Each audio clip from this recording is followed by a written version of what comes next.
Ski and welcome to Chicago. Welcome into another edition of the PHNX D-backs podcast. There's the red line running in the background. That's Wrigley Field behind us, and we are here to bring you a preview of this upcoming series with the Chicago Cubs. My name is Derek Montilla, occasionally known as the mayor of Wrigley Field.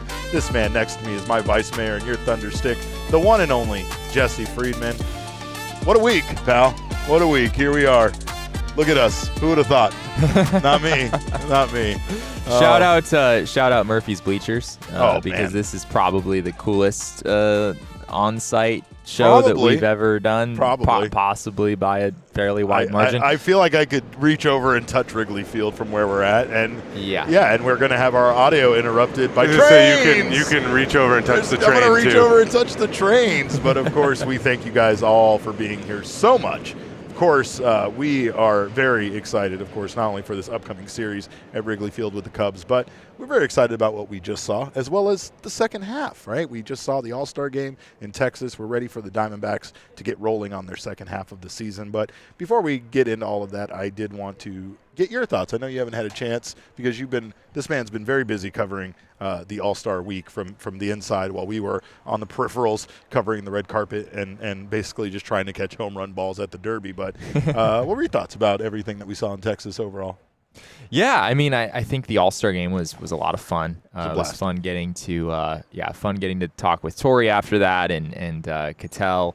We played some of those sound bites on our show the other day. It's really weird having 2 full days without baseball. It is. Like having yesterday and then today. It felt like yesterday felt good. Like an off day that was needed by all, including us. But then today it's just like I don't know what to do with my hands, Derek. There's no baseball happening today. Yeah. But it was. I think overall it was.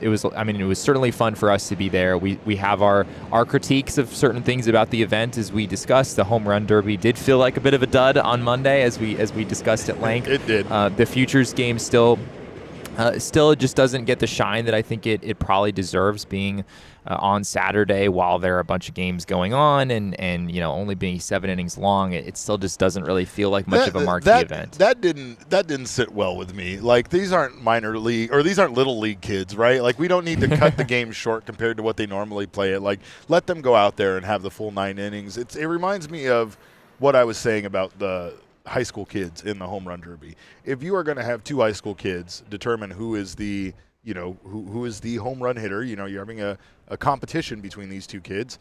I don't see the point in not resolving it, right? And it's like, you can't declare a tie in that scenario. It's insane. And like, I don't know, I guess baseball doesn't do ties, Derek. They don't do ties. No, we play 18 innings if we have to before we're willing to call it a tie. That's right. We play until we have a winner. I think the thing is, overall, it kind of shows to me, like, show some respect to the game no matter what level they're at, right? Like, the Futures game was a lot of fun, and we were enjoying ourselves watching it. Yeah, I mean, it's like the All-Star game. You're having some of the best talent play against each other. You're having some of the best pitchers pitch against the best batters, and, of course, pitching is going to win most of the time, so that's going to result in both games being, at times, a little boring, right? You're not going to have a tremendous amount of offense in either game, but respect the game. Like, let those kids have a full 9-inning game. Also, figure out the scoring in that whole skills challenge, and you have yourself a winner there, because I thought that was a lot of fun to watch, but it still left something to be desired.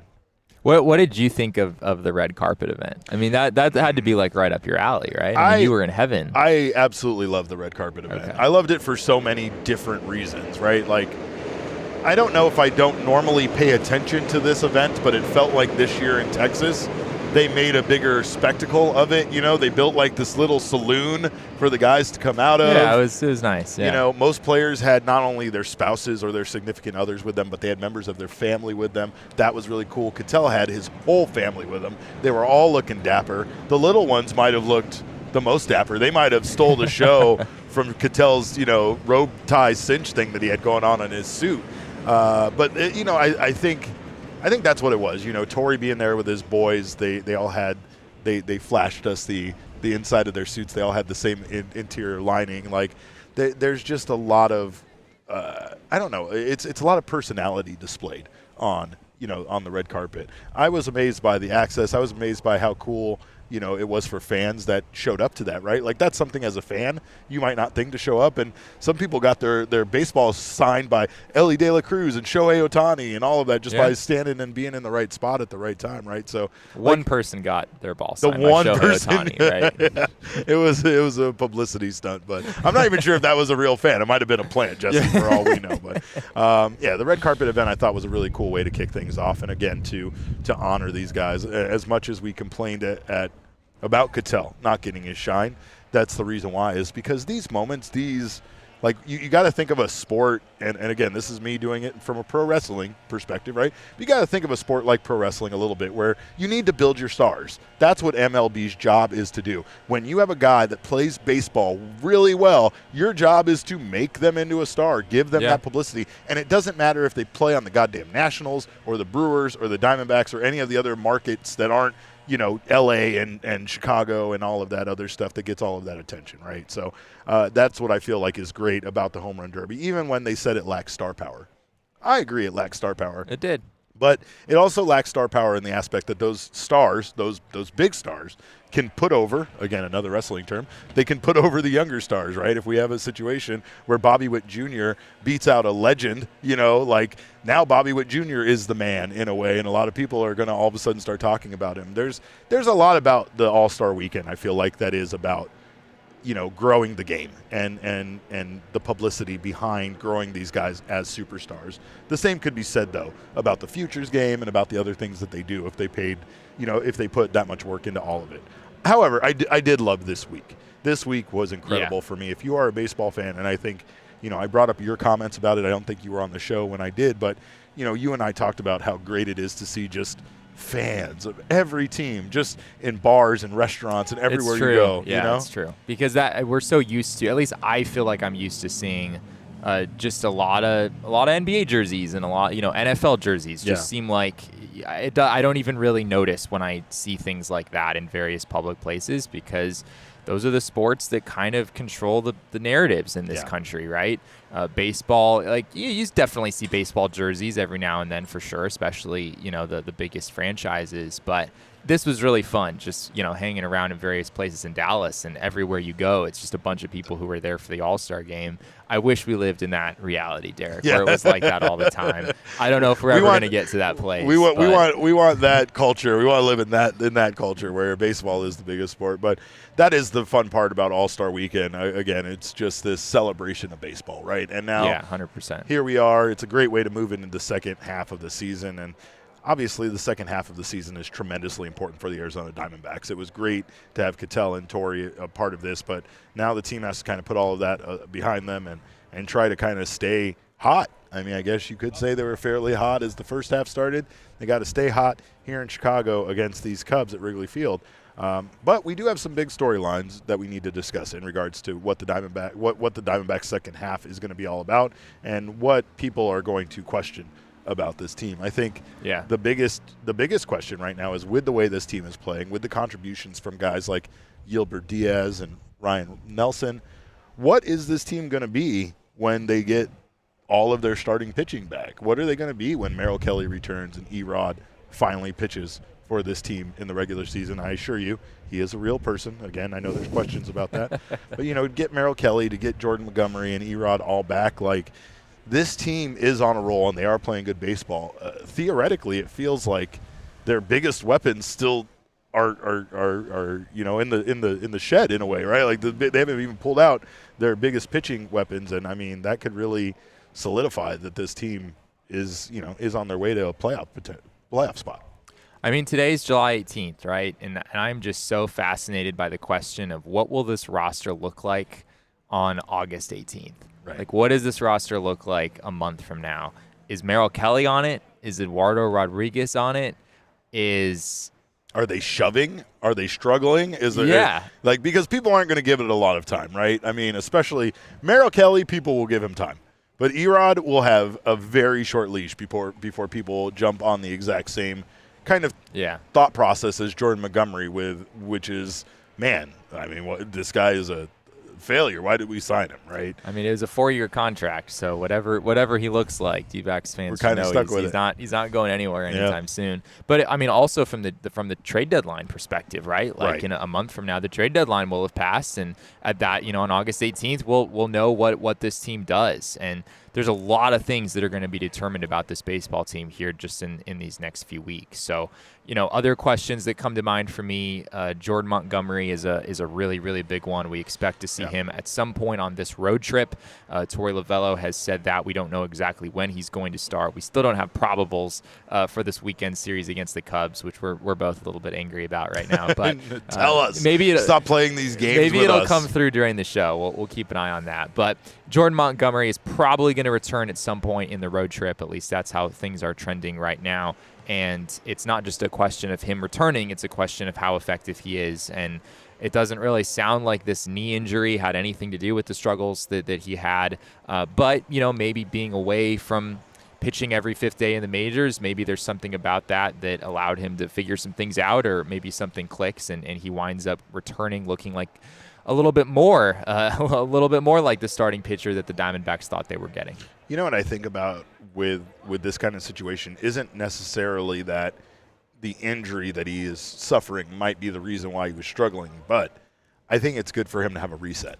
And I think for him to kind of go through this process to allow for the Diamondbacks to allow him to take as much time as he needs from this point to get ready and to be at 100%. There was a lot of pressure put on Monty for him to come and be the savior of the starting rotation with the way things kind of panned out, with the injuries, with everything like that. He had a very weird offseason, and we've kind of talked about that at length, but Jordan Montgomery's offseason, not only did it involve him missing a normal spring training camp and spring training starts, but, he changed his agent. He came here to Arizona. There was a lot of disappointment in regards to what I'm sure he was expecting versus what he received. Now is a great time for him to kind of get past all of that. And I don't know, maybe those are excuses, right? Maybe those are ways of excusing him pitching poorly. But at times, what we need to do is try to figure out the reason why guys are struggling, right? And I mean, in this case, it's understandable. I think in life, it's hard for you to be at your best when you kind of have a lot of stuff on your mind. And I mean, the way that this season has gone for Jordan, not to mention the fact that he did struggle, then you start struggling and you have those things kind of compound on top of everything else, it's a little understandable considering he just didn't have a stable normal offseason. So hopefully this time, due to the injury, can really reset him. Yeah, I mean, what's interesting with Jordan's case is that he actually started the season pretty well. Right. I mean, a few starts in, everyone was like, there he is. He's just going 7 innings like it's nothing. I mean, this is just what Jordan Montgomery does. He's not striking many guys out, but it doesn't really matter. That's not who he is as a pitcher. I mean, his first start of the year, right, it was at San Francisco. He only needed 78 pitches, 6 innings of 1 run ball. So efficient. Only gave up 4 hits in that game. Next time out against the St. Louis Cardinals, 7 innings, 3 runs.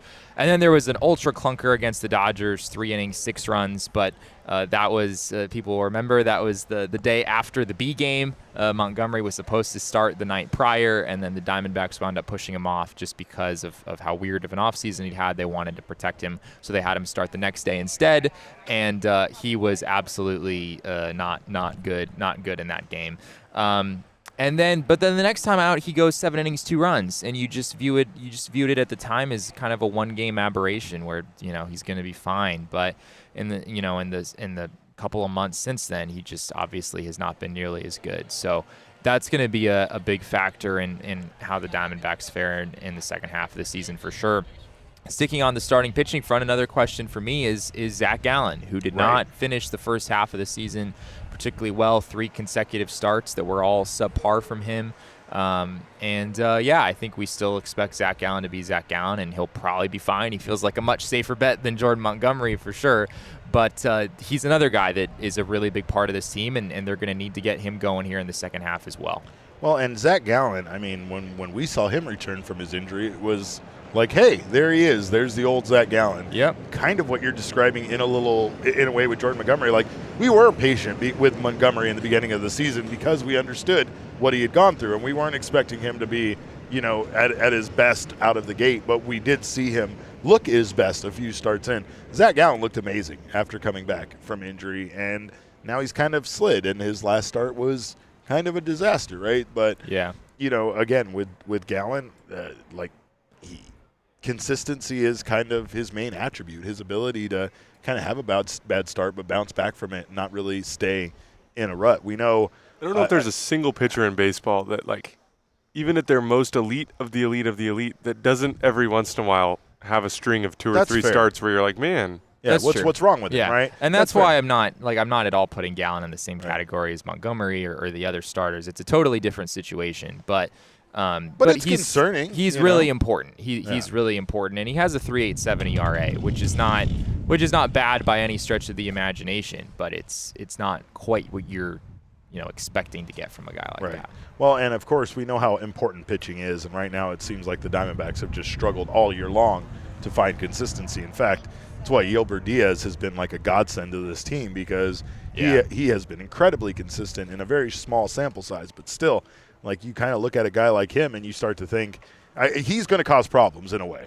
because if any of these guys returning struggle, people are going to be clamoring for Diaz to be back in the starting rotation if the Diamondbacks send him down or move on from him some way. That's true. I can already hear in my head, the angry tweets and things about Montgomery having a rotation spot and Yolber Diaz not having a rotation spot or something like that. Because we have no idea how good Yolber Diaz is going to be over the stretch of a season or his career, right? But all we know is these 2 games, and he is absolutely fucking shoved in these 2 games. So these are what people are going to compare him to. He might have one more start before he possibly gets sent down, but again, if he shines, I think he's got some time. Montgomery's coming in to take Sacconi's spot. That's fair. Yeah, that's Diaz, fair. I think, has some time. I don't think we're going to see Merrill or Erod. Yeah. Right, and you're still probably until the middle of August. Yeah, right? you're still potentially a month out from really getting serious about those guys coming back. So Diaz, I think he does have a spot as long as he continues to show that he belongs at this level, and he certainly has done that so far. Well, the biggest storyline for me in the second half is Corbin Carroll, right? Well, Corbin Carroll, at times has come back on, and I don't know. I'm starting to doubt if we'll see the Corbin Carroll that we saw last year, but I'm also seeing at times a Corbin Carroll that's still incredibly productive, and I'm still seeing a guy that if you take out the first 2 months of his season, things are looking much better. You could say the same about Gino, because Gino Suarez lately is a different player than he was. These are the reasons why you don't part ways with guys. We would say something complete. The Diamondbacks would have DFA'd Gino, and he would have been picked up by some other team. If he had done this for another team, he would have been doing this. My. And I know that's not the same situation with Corbin, but if Corbin goes down and he rakes in Reno, it really proves nothing for how he's going to perform on the Diamondbacks, right? And that's kind of been the biggest question, is people have asked whether the Diamondbacks should maybe send Corbin down.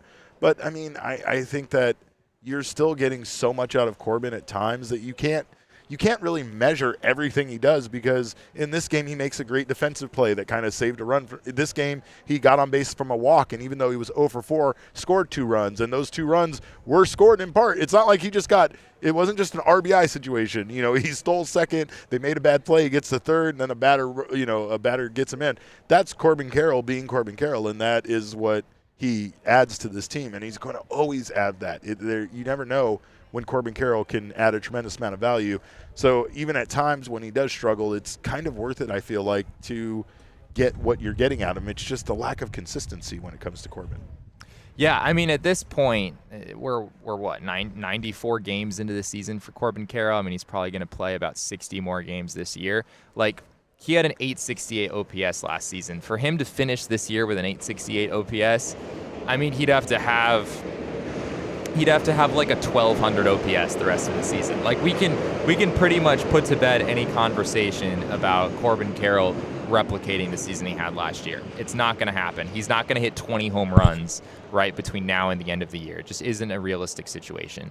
But, you know, could he be something like that player the rest of the way? Could he be you don't even necessarily need an 870 OPS the rest of the year out of him. If you could just get a league average hitter the rest of the year, that would be a big step up from what he's been so far this season. But I'm with you. Like, I very much understand the sentiment of not really expecting that from Corbin at this point. Yeah. I mean, it's almost 100 games. This isn't a small sample size. This is a guy who really, you know, made some adjustments over the offseason and clearly just put himself in a bad spot with the adjustments that he made. And it's really hard to make in-season adjustments from there at times. And I'm not sure that you're going to see Corbin really look like his 2023 self this season. It could happen. It wouldn't shock me. Sure. But it's just not something you can count on at this point. He was so bad there in the first half that the secret was out on his kryptonite, on how to get Corbin out, right? 100%. And it was textbook. It felt like it was, you know,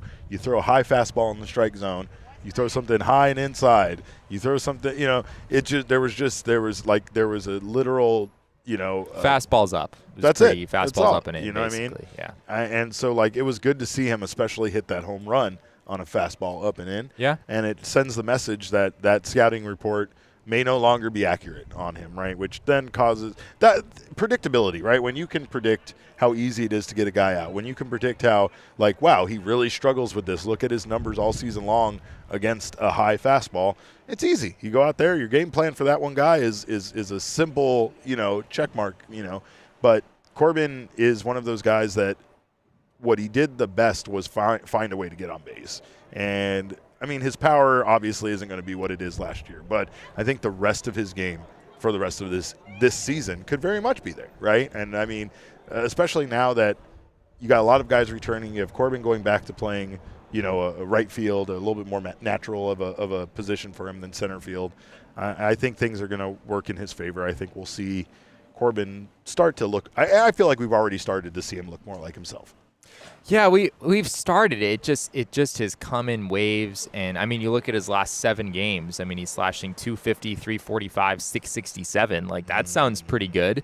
I mean, that's 3 home runs, 4 walks to 5 strikeouts. But then, you know, you look at his last 15 games and he's hitting 214 with a 297 on base. He hasn't gone on a run that was really consistent outside of like a few week stretch in June where he really did start to look like himself, and then that just didn't really last either. So I've been waiting for this, right? Like this All-Star break.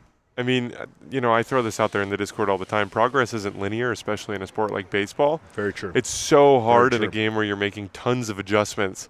Like, people said, well, his swing's too flat. Well, why can't he just swing on a higher plane? You're talking about guys that are making thousands of swings in the same pattern over and over and over and over again, and you're playing a game every single day, right? You get maybe it's one hard off to adjust in the Making middle of the that year. adjustment is practically impossible. It's not impossible. You can make it gradually, and he showed signs of it.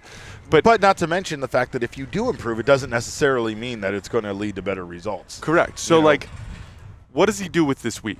Right? You have a full week. You don't play a baseball game. Are you in the lab? Are you just working on drills, your basic drills? Are you taking a full week off just to reset your mentality? And that could be the best right. thing. Like, right? what did he need? Whatever he needed, I hope that he hit that over this last week, because this is the one part in the season that you can take something that was maybe hurting you and figure it out. Yeah. And, I mean, sometimes it's just time. Sometimes it's having the time off. Sometimes it's about having that mental readjustment. I think that this team was kind of a fascinating example of, like, everybody trying to be the man and nobody being able to be the man at times during the first half. You know, when they really struggled in April and they struggled in May, it was like each guy was trying to hit 5 home runs in every at-bat, and it just wasn't – it was obviously – going the opposite way. The results weren't there because you're trying to do too much. And I think that this team, their calling card is teamwork. Their calling card is kind of having a different guy do it on any given night.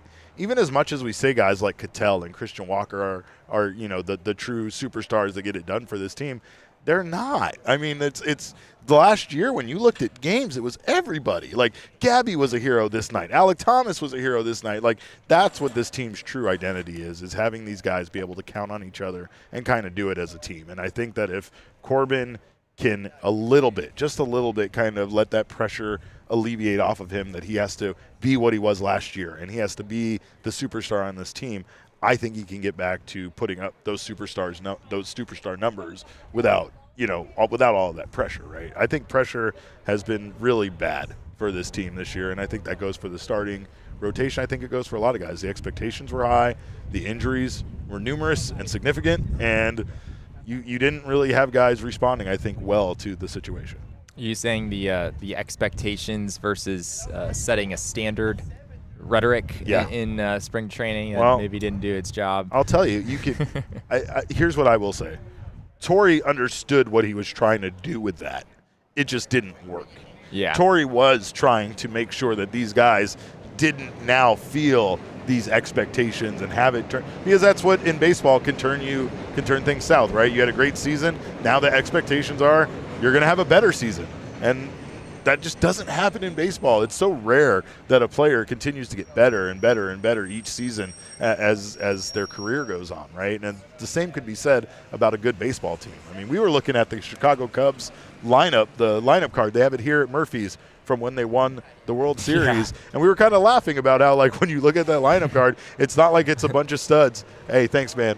It's not like it's a bunch of studs that were doing it that went off and became superstars elsewhere. And you're like, oh, like they are superstars. They're like all washed now. They're all washed. They were all washed within like 2 or 3 years of that. I mean, maybe not all of them, but a lot of them, right? Like Chris Bryant hasn't aged all that well. Anthony Rizzo still had some productive seasons after that season.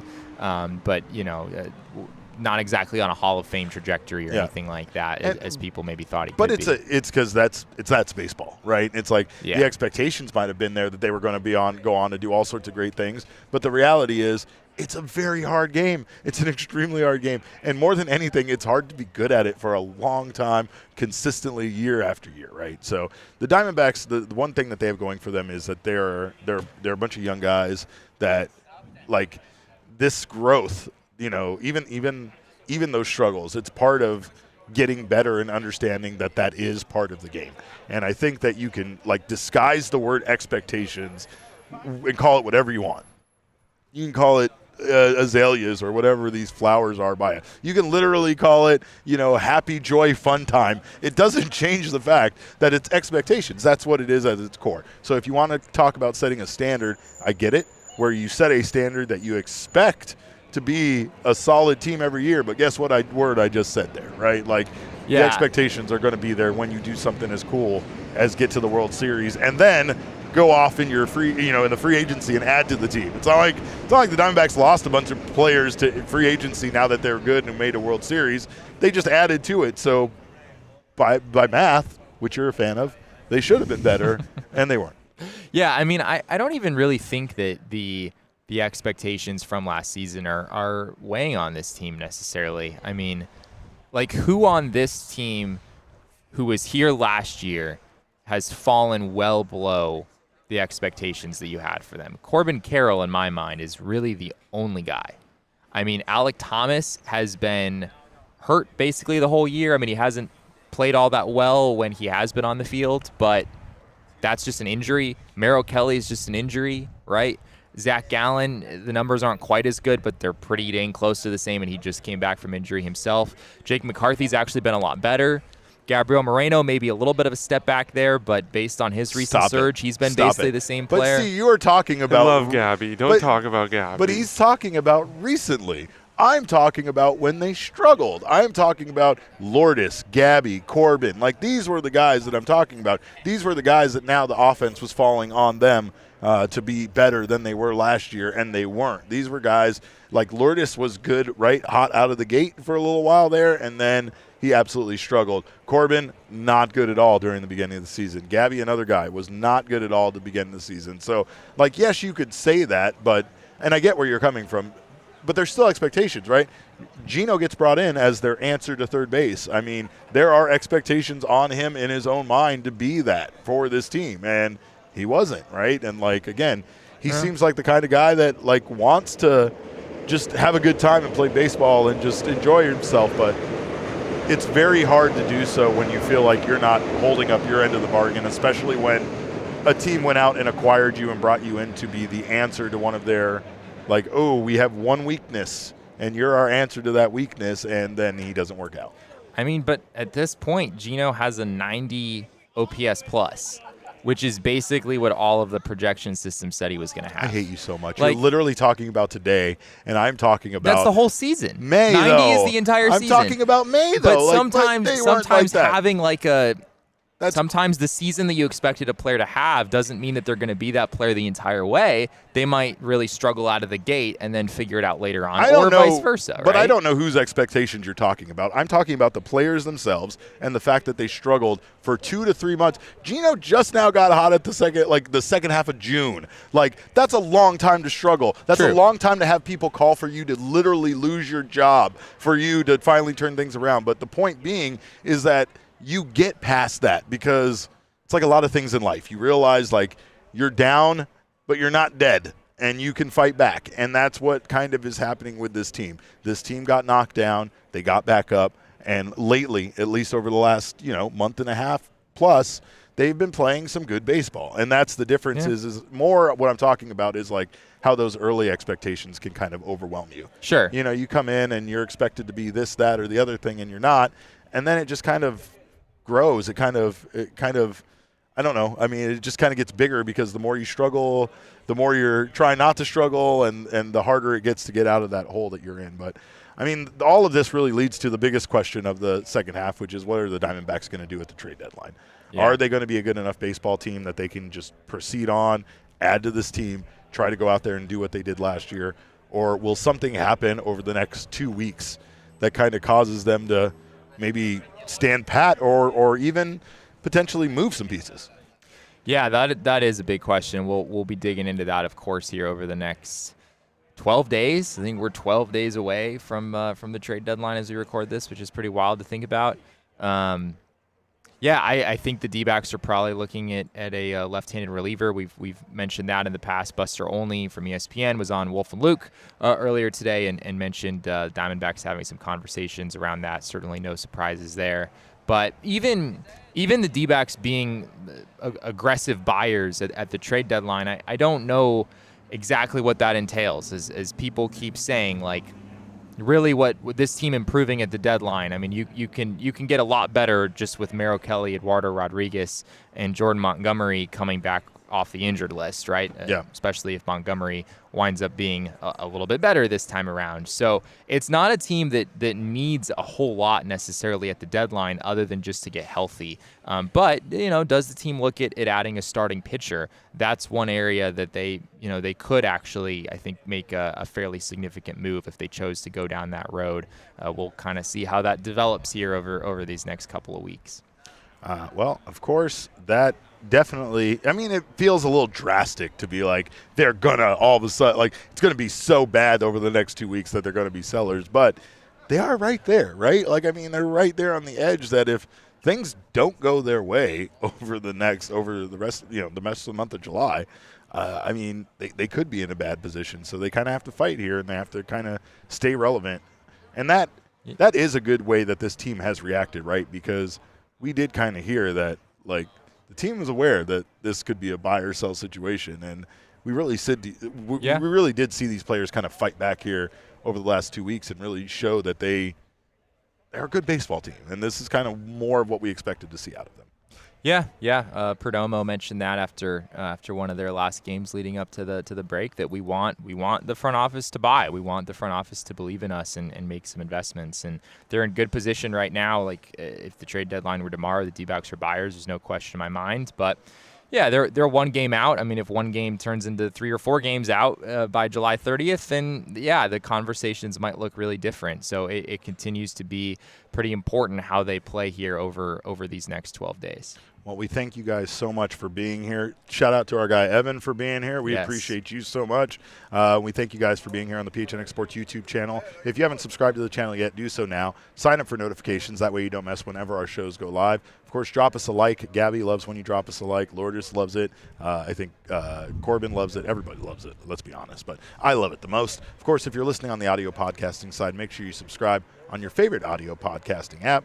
Leave us a review. We really appreciate that feedback, and those 5-star reviews are tremendous help to us. Of course, another tremendous help is to check out Bet365, because if you're a baseball fan, now is the time to get down on their baseball early payout offer, where you are a winner if your team goes up by 5 runs ahead with an instant payout. Parlay and same-game parlay selections will all be marked as winners. So right now, new customers, get down on that baseball early payout offer on Bet365. You can also choose, if you're a new customer, between 2 offers when you open up an account at Bet365. And alarm bells are ringing because of how exciting this offer is. See? Yeah, he loves it. Yeah, it's either that or Braggs called the cops on us, like he said he was going to do in the chat. Braggs called the police on us. That would figure. But again, sound the alarm, because Bet365 customers right now can use our code of PHNX365 to sign up, deposit $10 into your newly created account, and choose between either a bet and get offer where you'll place $5 or more, and you will get $150 in bonus bets instantly, or a first bet safety net offer where you can place up to a $1,000 bet, and if your qualifying bet loses, you receive a matched refund in bonus bets. Download the Bet365 app right now and use code PHNX365 when you sign up. Choose your offer and find out why it is never ordinary to Bet365. Must be 21 and over and physically located in Arizona, unlike us right now. If you or someone you know has a gambling problem and wants help, call 1-800-NEXT-STEP, text NEXT STEP to 53342, or visit problemgambling.az.gov. And if you are looking right now to hire maybe a producer, maybe a co-host, maybe just replace me in general, Indeed.com is the place to do so. We're driven, of course, by search results, ladies and gentlemen. That's what we are driven by. We are driven by the idea that we can get to our results that we're looking for faster, and Indeed will help you with that when it comes to hiring. They are the best way to search for a candidate, and they won't even make you search at all. They will match you with a candidate. If you need to hire, you need Indeed. Indeed is your matching and hiring platform with over 350 million global monthly visitors, according to Indeed data, and a matching engine that helps you find quality candidates fast. Because we know you need to get that position filled fast, but you also need a quality candidate, and that's the biggest thing, is that they will deliver the highest quality matches compared to other job sites, and that's according to a recent Indeed survey. So join more than 3.5 million businesses worldwide that use Indeed to hire great talent fast, and listeners of the show will get a $75 sponsored job credit to get your jobs more visibility at Indeed.com/AllCity. Just go to Indeed.com/AllCity right now and support this show by saying you heard Indeed on the Diamondbacks podcast. Indeed.com/AllCity. Terms and conditions apply. You need to hire. You need Indeed.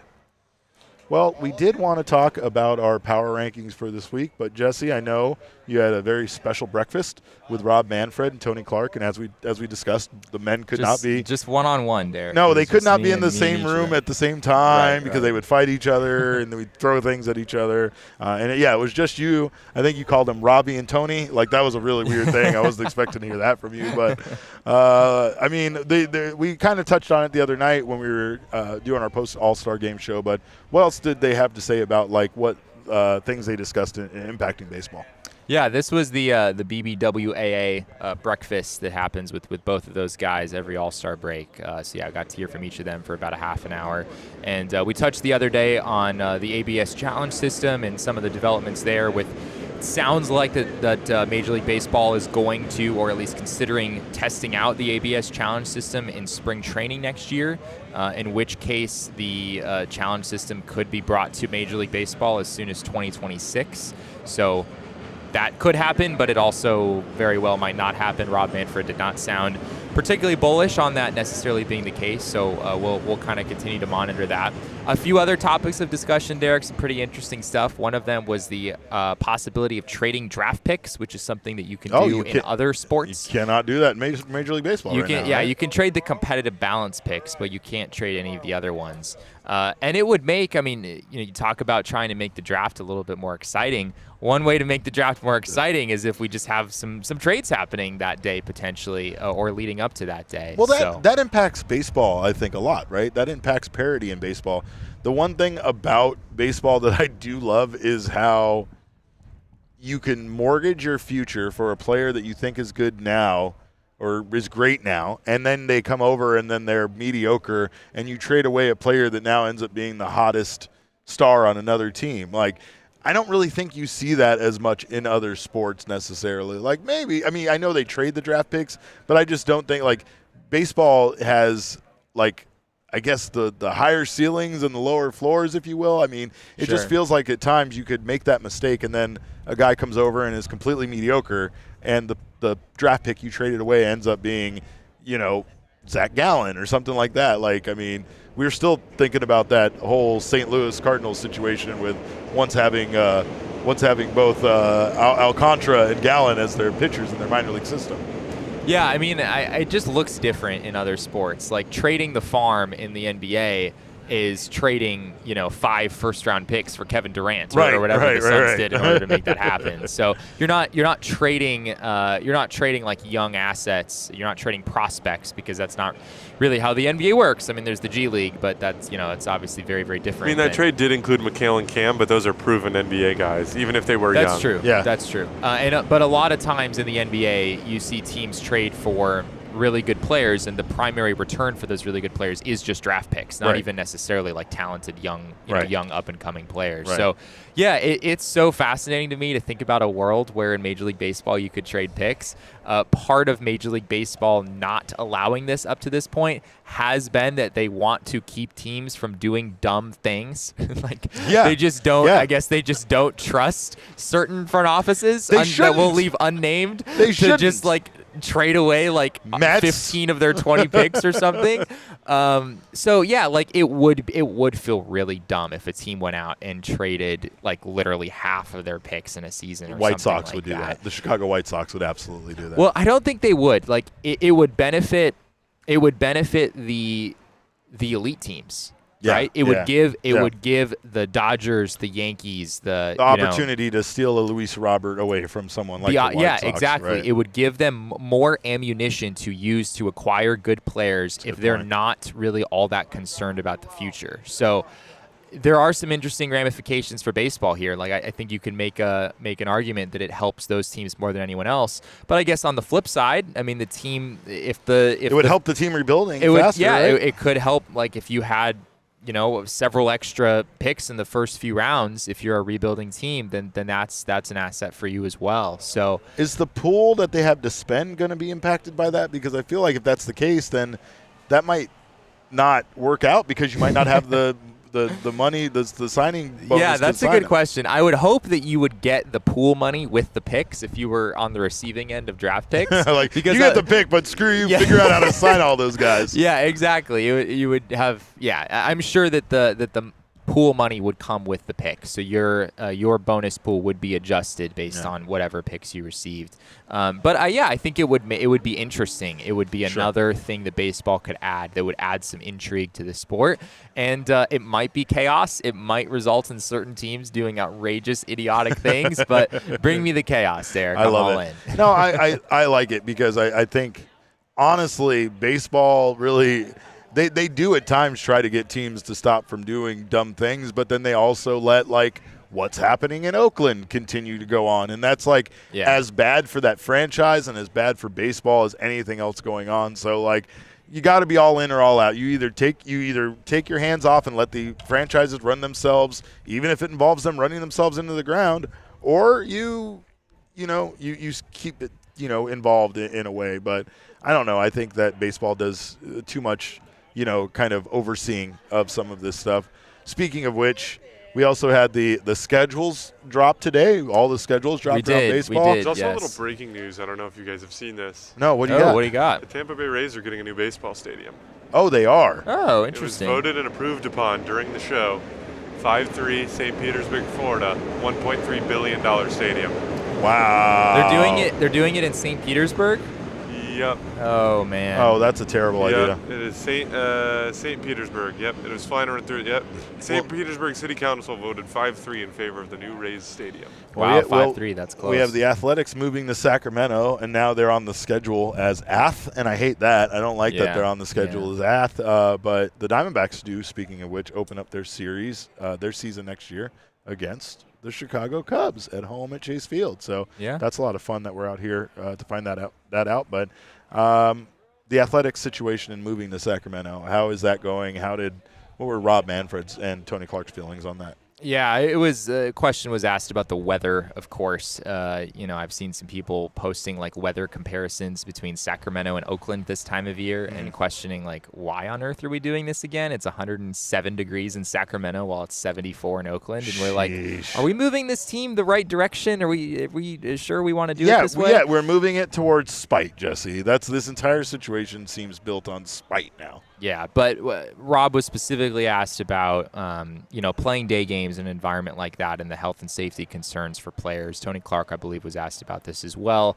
Rob talked about having some sort of hydration system in place. They have turf. They have turf at this field, not real grass, which makes it even hotter than it otherwise would be. My God.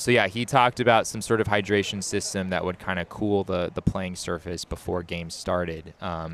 Which I guess could work to a certain extent, but there are day games built into the CBA. I don't know exactly what the requirement is, but you do have to play a certain number of day games on getaway days just to kind of make the travel a little bit easier for players. But the flip side of that in Sacramento is going to be some pretty brutal summer days. So I'm glad that I don't cover that baseball team, Derek. I cover a baseball team that plays in an even warmer location. Yeah, but we have AC. We have AC. We're covered. Yeah. Very quickly have the worst stadium in baseball, though.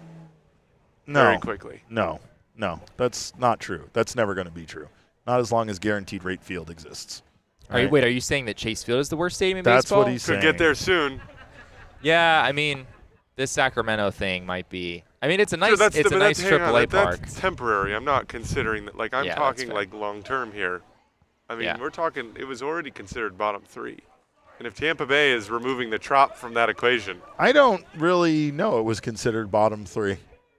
I mean, it's bottom. It's bottom 10 universly. I think it's bottom 5 pretty typically. Bottom 3, I don't know. I'm sure there are some people out there who'd put it bottom 3, but I don't know if that's universally agreed upon. That's just Jacob hating.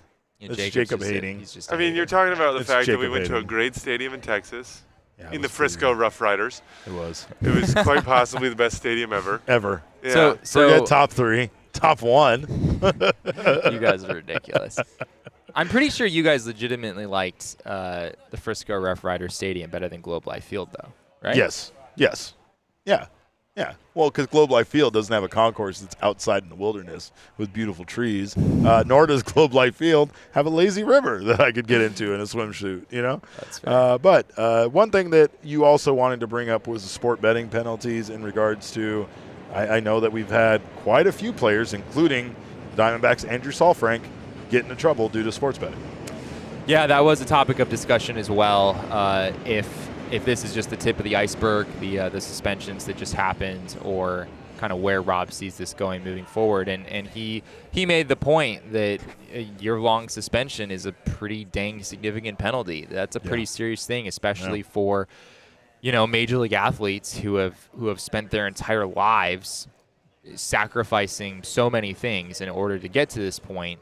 To get there and then have a year of that taken away from you is a pretty big deal. Yeah. So I think that was a fair point that, just Major League Baseball going through with these suspensions and demonstrating that they have the ability to discover these things in the first place, that you are not going to be able to take part in sports betting with them not knowing.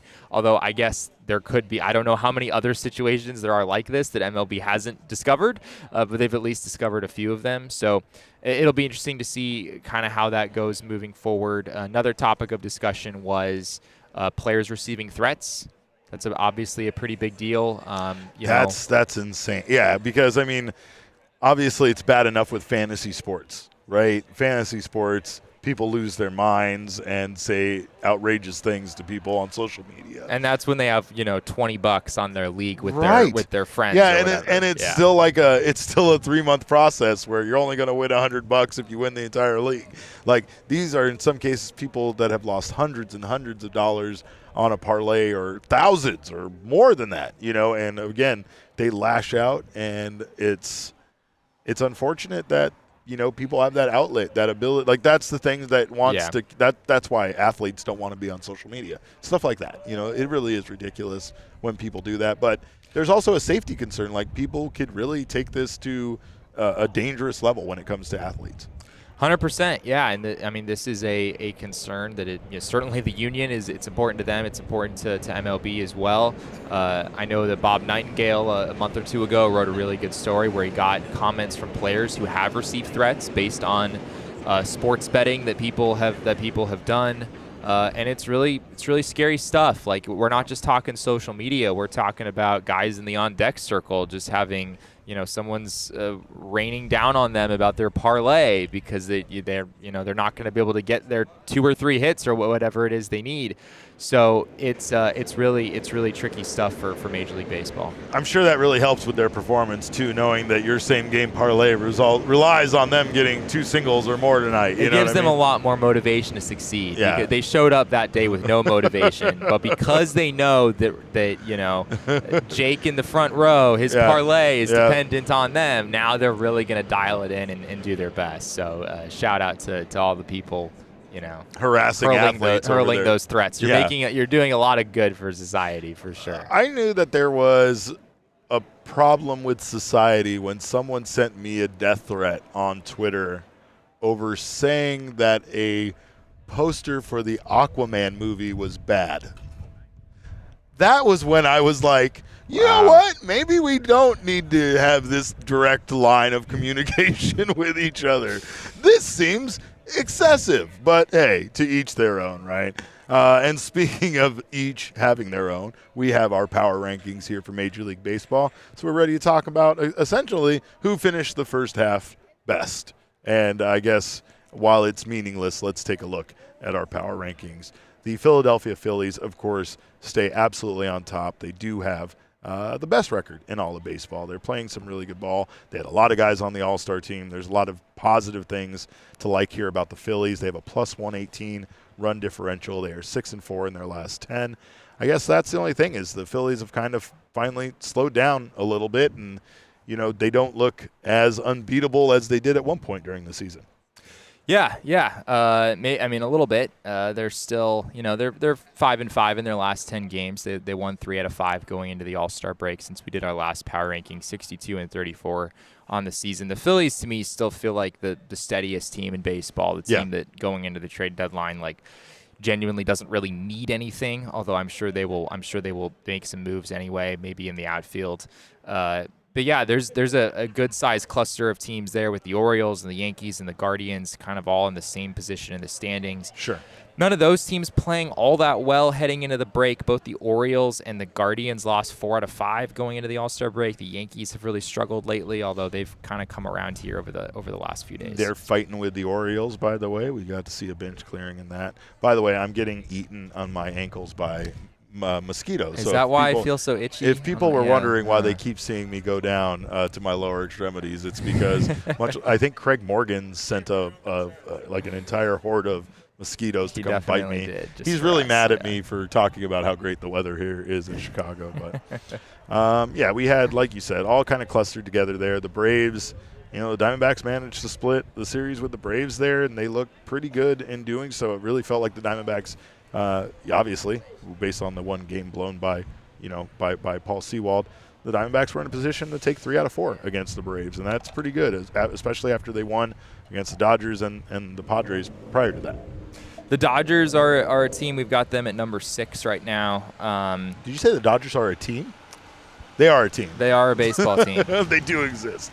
That's pretty much all the positive things we could say about them right now. They're in a tough spot right now. I mean, the Dodgers without Tyler Glasnow is not expected to miss a whole lot of time, but Yamamoto's on the IL. I don't know if he's coming back. 60-day, right? Yeah, he was moved to the 60-day. I don't know. I think they will get him back this season, but how is he going to look then? That's a pretty big obstacle. And their offense, I mean, without Mookie Betts in there, they've got plenty at the top, right, with Ohtani and Freddie Freeman and Will Smith. But beyond that, the offense has not had much consistency. You know, Andy Pajes is hitting in the middle of the lineup, probably carrying a bigger load than you'd want him to carry. Max Muncy is still out with injury, and I think he's still a ways away from returning. So there's just not a lot of depth for the Dodgers right now, which is a weird thing to say about them because they've had just seemingly endless amounts of depth for the bigger part of the last decade. But right now they're hurting a little bit, and it's showing in the standings. I mean, they lost 4 out of 5 heading into the All-Star break. They've lost 7 out of their last 10. They're 56-41 on the season, which is a good record for sure. But 56-41 is not at all what I figured the Dodgers were going to be at the All-Star break. Well, and honestly, so things haven't gone their way, just like things haven't gone the Diamondbacks' way necessarily, right? They've had injuries. They've had things that have happened that obviously have impacted their team and their success.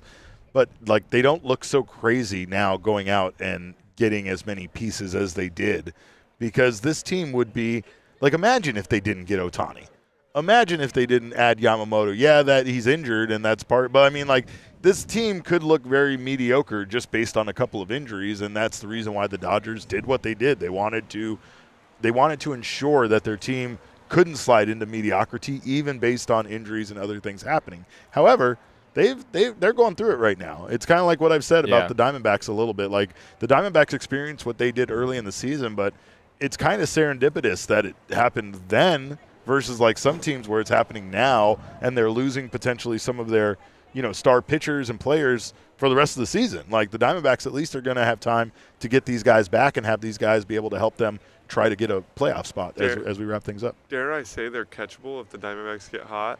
Oh, man. I mean, they're catchable.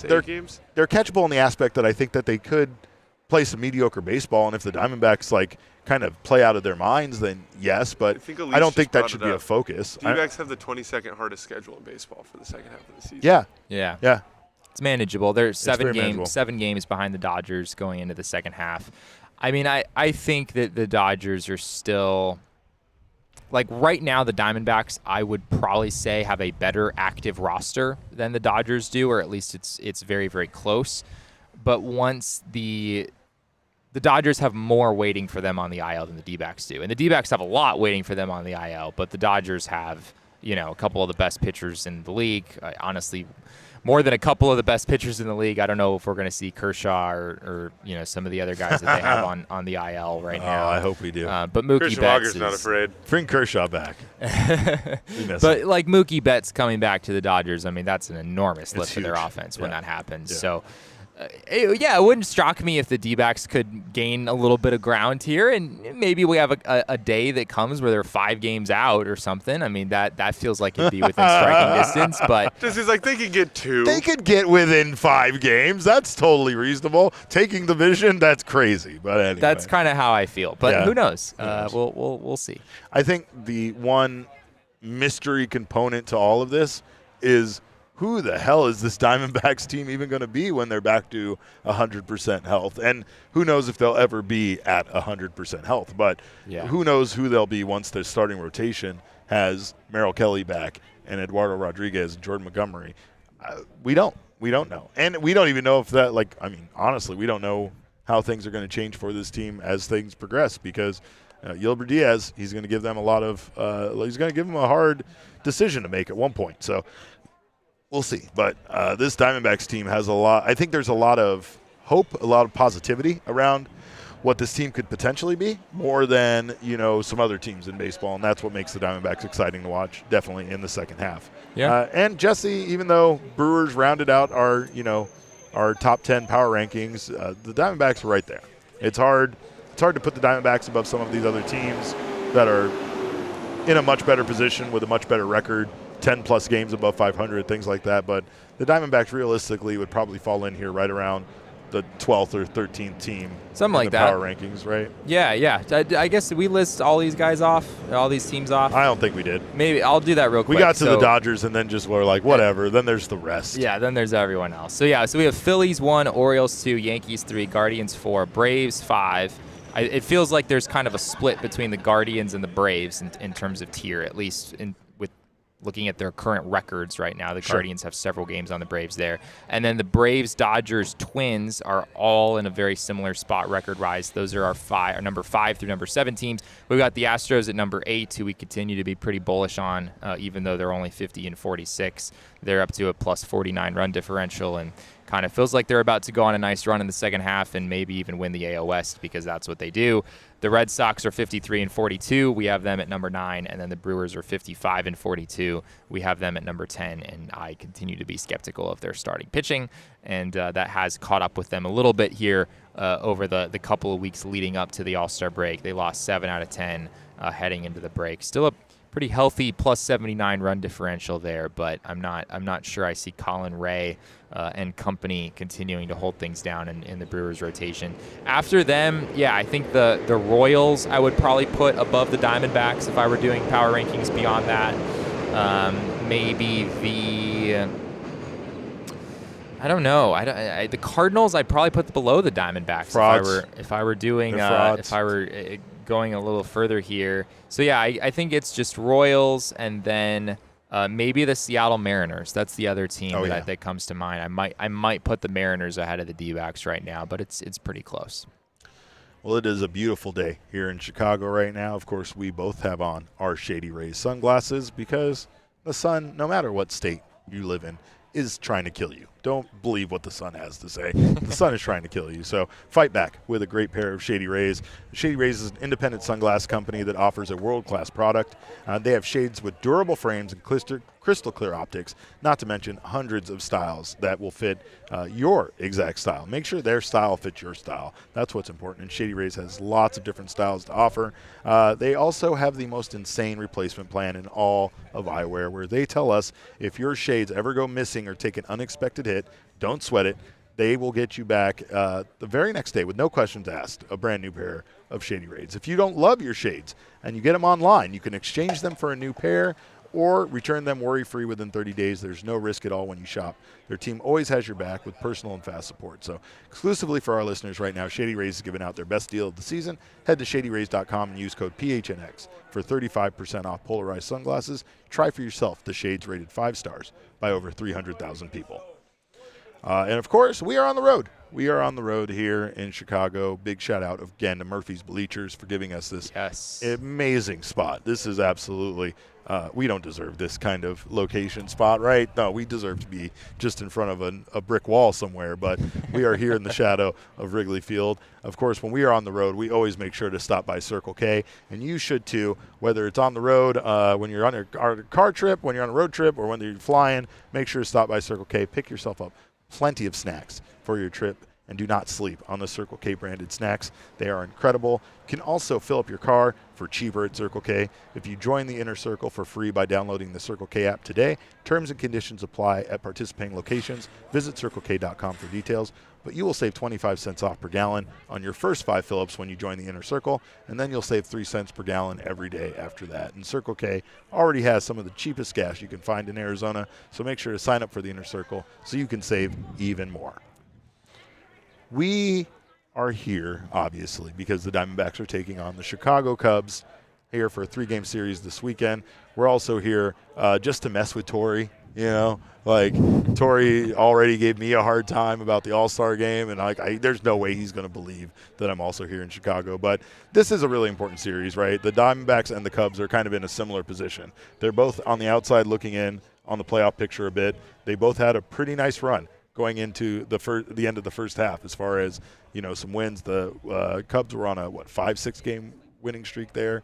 Diamondbacks, obviously, we know how well they kind of finished the first half. So let's take a look here at the series at a glance with the Chicago Cubs. Cubs right now have a record of 47 and 51 with a -5 run differential. The team OPS is 695, which is good for 18th in Major League Baseball.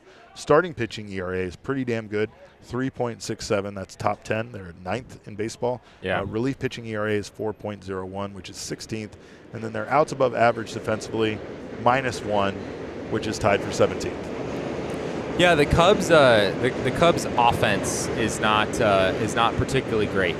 That has been kind of their main issue this season, the thing that has kept them from taking that next step forward that some people thought that they could take.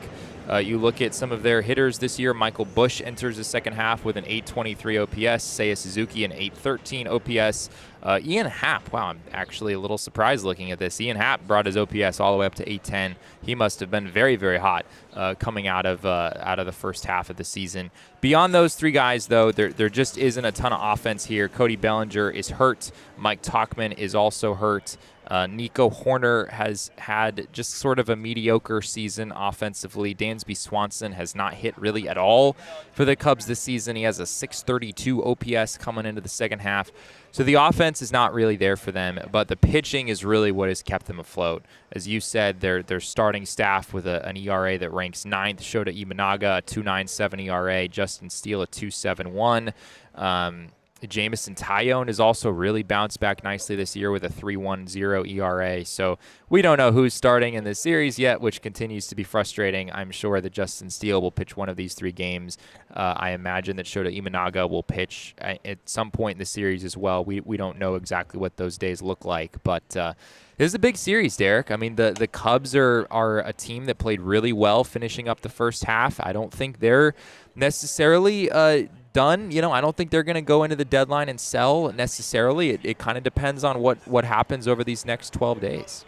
Well, and the Cubs absolutely, they were, it's weird to say this, but they were a big part of why the Diamondbacks got into the playoffs last year. They were a huge part of why the Diamondbacks got into the playoffs. The Diamondbacks absolutely rolled over the Cubs both here and at home, and it was just that push we need. I remember at the time the Cubs were playing good baseball, and we were a bit fearful of what that series would hold. Those 2 series late like that would hold against the Chicago Cubs. So I don't really know what to expect here. I mean, that's the weirdest thing about this Diamondbacks team is I don't feel like I know how to predict anything that's going to happen with them, because like all signs for me point to this team being a much better in the second half.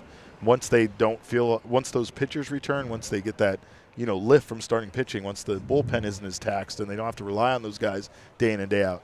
However, we have no idea how, once those starting pitchers return to the rotation, how they're gonna pitch, how they're gonna play, how effective they're gonna be, right? So, I'm cautiously optimistic about it, but I'm still a little concerned in regards to how this team is gonna play once, because they've kind of gelled, like they've kind of come together. They're playing good baseball right now, and you're gonna suddenly turn to other guys that you really have no idea where they're at right now in their season. I feel like looking back at last year when the D-backs came into Wrigley Field, that was, if not the turning point for this baseball team, at least one of the bigger turning points. The D-backs came into that series that started last September 7th. They had just took 2 out of 3 from the Rockies, which taking 2 out of 3 from the Rockies just doesn't really feel like much of an accomplishment, frankly. Before that, they had lost 2 out of 3 to the Orioles. They'd gotten swept by the Dodgers. So the D-backs weren't really feeling great about themselves at the time, or at least maybe fans were not feeling great about them. They were 72-68 going into that series. And then they took 3 out of 4 games here at Wrigley Field and beat the Cubs. And then they went into New York, did not play great there, but then they played the Cubs again at home and they swept them there. So it might be an understatement to say that the Cubs were a big part of the Diamondbacks getting to the playoffs last year. They played 7 games against them in the month of September. The D-backs won 6 of those games, and one of them, I'm sure people remember, Zach Gallen threw a complete game shutout here at Wrigley Field the last time that the Diamondbacks came here. So it was a pretty magical series for the D-backs, frankly, last time they played in this ballpark. So we'll see what happens here this weekend. What is the biggest question for you? Because we don't know who the probable pitchers are for either team. So is the biggest question for you starting pitching, or is the biggest question offense? I mean, the offenses, I think we kind of know what these teams are to a certain extent. Like the Cubs are not They're just not a great offensive team. They're not a terrible offensive team, but they're not great, especially with Cody Bellinger on the IL. The Diamondbacks offense has come around quite a bit here over the last month or so. But, if the D-backs are staring down Justin Steele, Shota Imanaga, and Jameson Taillon this weekend, that's a pretty tough assignment for any offense. So it'll be interesting to see what direction the D-backs go. If we do see Zach Gallen pitching the opener of this series, which theoretically would line up. He pitched on Sunday. He could pitch again today or tomorrow. Brandon Pfaadt, potentially. Maybe the D-backs would want to get him in there as well. There are some different directions that they could go, but unfortunately, we don't know exactly what that looks like right now. Well, we got Cody Del Mendo's here from the CHGO podcast, so we're ready to start a real party now and really get into these Chicago Cubs numbers and stats. But we are going to be here all weekend long. We're very excited for that, so make sure to keep it locked. We will have post-game shows tomorrow, Saturday, and Sunday, so make sure to bring it back here. Of course, also, if you're looking for someplace to safely keep your money, make sure to check out Desert Financial Credit Union. For more than 84 years, Desert Financial has been Arizona's largest, most trusted local credit union, dedicated to creating exceptional experiences by giving back to the community and providing financial solutions that make lives better. I miss my home very much after sleeping with these two maniacs for the last couple of days. So shout out to Desert Financial for getting me started on my home ownership journey, and hopefully they can get you started as well. Join a credit union that is committed to giving back to the community and sharing success with its members. When you open a free checking account online right now, you can get $200 in bonuses. Get started by visiting desertfinancial.com/200. I think Cody had FOMO. Yeah. He's just seeing us having a great time out here. Yeah, he just wanted to come hang out with us. So. Come put a yeah, we come to his favorite bar. We do our show from here. We don't even invite him. I think we're the rude ones here, if I'm being honest. Yeah, Bragg's called the cops on us. So, but we are here at bar. We had some amazing beers. I did, at least. This guy just drank water. But one thing I also very much miss, besides my house, Jesse, is Four Peaks beers, which we unfortunately can't get here in Chicago. But you can get lots of places in Arizona, whether it's in tap lines or in grocery stores. Make sure to check out the full line of beers Four Peaks has to offer, including the Bad Birdie Juicy Golden Ale, which is by far my favorite beer right now that exists on this planet. It's a collaboration between Four Peaks and Bad Birdie. Super drinkable, super delicious, perfect companion at the tea box or in your fridge. So check out Four Peaks wherever you get your beers. You can visit fourpeaks.com/locator to find all your favorite beers and events. Check out at Four Peaks Brew or at Four Peaks Pub to keep up with the latest at Arizona's hometown brewery. Must be 21 or older to drink Four Peaks, and please drink responsibly. Well, that's all we got right now, but we will have so much more for you this weekend. Like I said, we're going to be hanging out with the CHGO Cubs crew here tomorrow at 10 a.m. for the 120 Club. We're going to be having all sorts of fun this weekend, not to mention bringing you all sorts of post-game shows throughout this series. So keep it locked right here to PHNX on YouTube. Of course, you can follow us on Twitter. I'm at Cap_Caveman with a K. This maniac next to me is at Jesse and Friedman. Of course, the people's producer for this trip, which Damon's going to be furious at me. He was really upset in the chat already. Was he? Yeah. I might as well make it worse. I might as well just pile on. Are we Jacob's dogs now? We're Jacob's dogs. Bark, bark. No, it's Jacob Franklin, of course, the fourth best Jacob Franklin on Twitter, because he is at Jacob_Franklin4. But again, our show is at PHNX_DBacks, and all roads do lead to at PHNX_sports on Twitter, Instagram, and Facebook. We thank you guys again so much for your time. We appreciate you stopping by. We'll see you guys back here tomorrow. And in the meantime, have yourselves a wonderful evening. And remember, kids, baseball is fun, but it is a lot more fun at Wrigley Field. We all silly like the mayor.